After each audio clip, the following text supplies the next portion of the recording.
Après avoir connu deux pics de surface en 1989 et en 2001 aux alentours de 130 000 hectares, et puis être passé par un minimum aux alentours de 20 000 hectares en 2008, les surfaces de soja en France ont augmenté assez considérablement ces dernières années. Elles ont franchi le cap des 100 000 hectares en 2015 et elles atteignent aujourd'hui, en 2016, 140 000 hectares à peu près.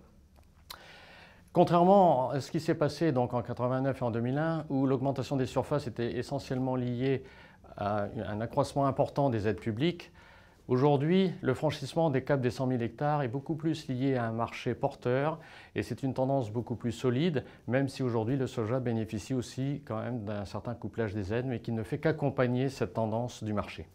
Quelles sont les raisons qui expliquent aujourd'hui cette augmentation des surfaces, notamment par le marché ? Entre les surfaces actuelles produites en France et les surfaces qui seraient nécessaires pour satisfaire la demande, il y a encore une marge aujourd'hui qui laisse de l'avenir à la production de soja. Deuxième élément, c'est surtout le caractère non OGM du soja français qui en fait un élément différenciateur très important, notamment en alimentation humaine, mais aussi dans le cadre de débouchés pour l'alimentation animale et pour notamment les filières donc, non OGM.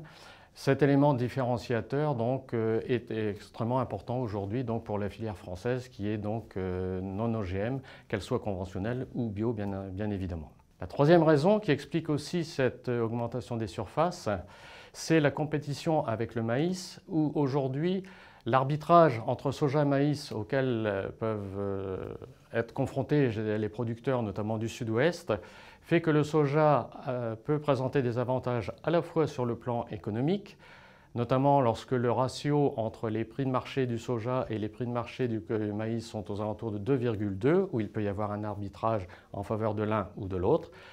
Deuxième raison, le soja apporte aussi un certain nombre d'avantages sur le plan agronomique, en étant une culture protéagineuse qui amène une diversité de l'assolement, un besoin d'intrants inférieur à celui du maïs, et donc finalement un besoin en fond de roulement inférieur. Voici essentiellement les trois raisons. Néanmoins, la filière soja en France souhaite se structurer d'une manière progressive en construisant en fait un avenir solide.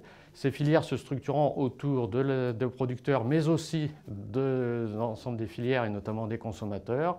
Assurer en fait un avenir durable à cette filière. Donc il y a aujourd'hui une certaine prudence dans les investissements de manière à assurer donc cet avenir à la production de soja en France.